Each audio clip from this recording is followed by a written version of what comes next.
let's get to the other team that made a massive move at the trade deadline. Obviously, pretty directly related to the Kyrie Irving deal.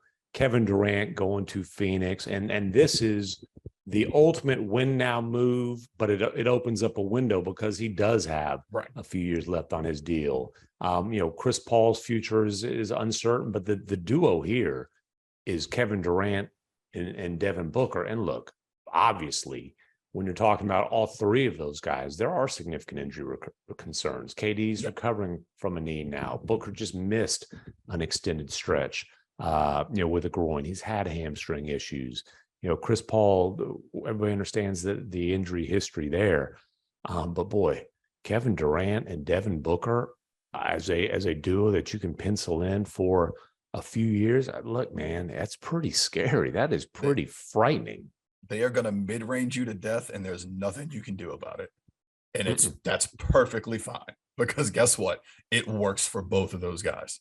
And it works for CP, and it works for Ayton. That is really set up to be a fun matchup.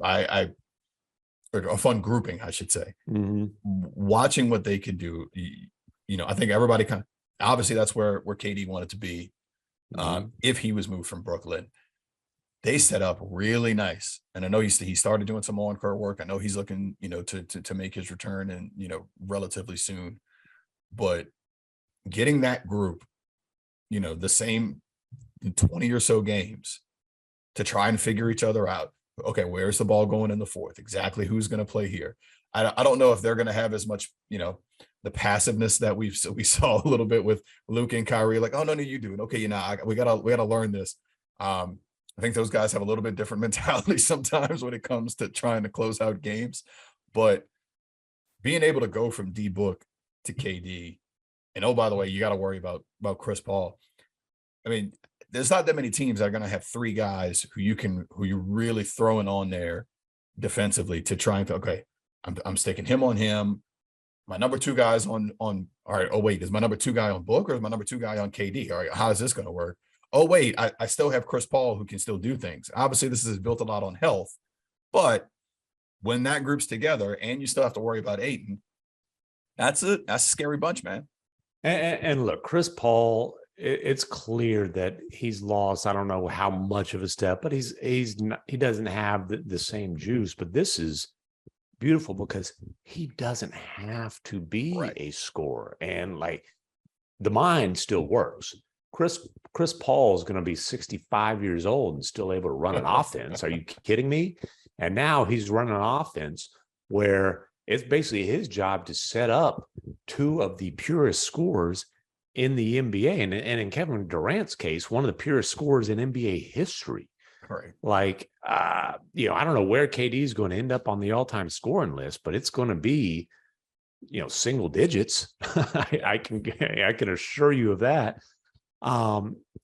It's a lot of firepower. There is discussion about, there's not a lot of depth there. Okay, they've got two all-NBA players, and then CP3 and Ayton, who are, at minimum high-level starters.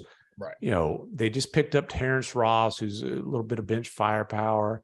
A guy like Torrey Craig just to kind of toughen things up, play defense.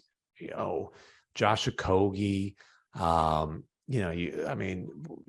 Landry Shaman in the backcourt. They're set up okay. Yeah, I'm not sitting here telling you like their bench is one of the best in the NBA, but it's they're not going to be playing 4-on-5. Right. And if they were playing 4-on-5, that's a pretty good 4 to take your chances. I'll tell you, that might be the 4 to run with. Look, and I'll tell you, Terrence Ross, I know he had kind of fallen out of the rotation in Orlando, but that I think was more of, hey, let's just play young guys. Yeah. Let's just see what we're doing more than anything else. Like Terrence Ross is still probably a guy who can go and he's going to have a 16, 18 point game in a playoff game. And you're going to be like, oh, and there, he's going to turn us. Oh, wait, he knocked down 5 wide open threes because your defense is so worried about stopping these stars. Exactly. So he's going to have a game where he comes alive, and that's what you want out of bench guys at toward that time of the year, especially when you're this built around stars. And again, health is key. Health is key for all three of those guys, as you pointed out. But if you get that, I mean, maybe that's a team who can score the 125 with Dallas every game. Thank you for watching ESPN on YouTube. For live streaming sports and premium content, subscribe to ESPN+.